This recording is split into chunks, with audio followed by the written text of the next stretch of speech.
President Trump proved that and that's why he said to the Black community, what the hell do you have to lose? And it resonated. So,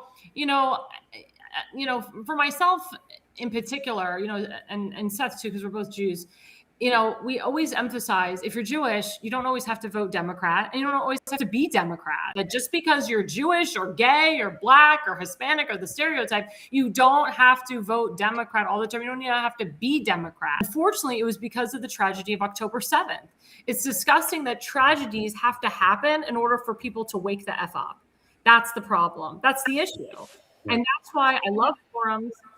And Seth, I always agree with him on this, to contact the candidate, to give money to the candidate directly, to talk to the candidate, because they're the person that's supposed to represent you. A club doesn't speak for a candidate. An MD GOP or a state or a New Jersey GOP does not speak for the candidate, doesn't know the candidate.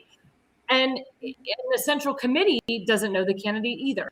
So unless you go personally and talk to the candidate and speak to the candidate and talk, and I know like Tim is very transparent. He gives out his email and his phone numbers to his constituents. I know, Damon, you do that as well. To Justin Murphy.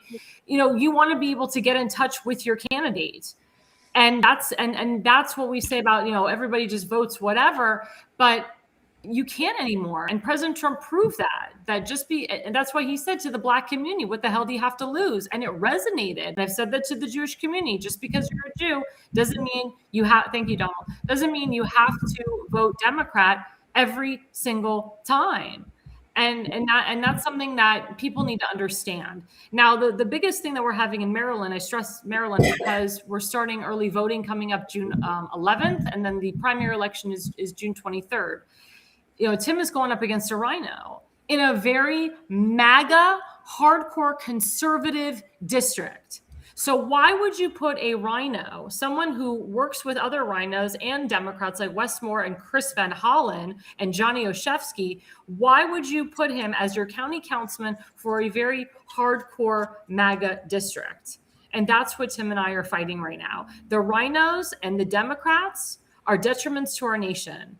And the rhinos, they love the mail-in ballots. They work with Democrats. They love Democrats. They'll do the Democrats' bidding. That's the problem.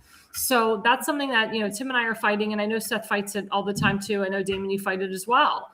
And I mean, the only way is to, again, education, also to have your candidates be at these forums like the Fort Howard forum that Tim was at and so forth, and get your face out there and talk to the people. That's what it's about. You have to actually go door knocking and talk to the voters, talk to the people.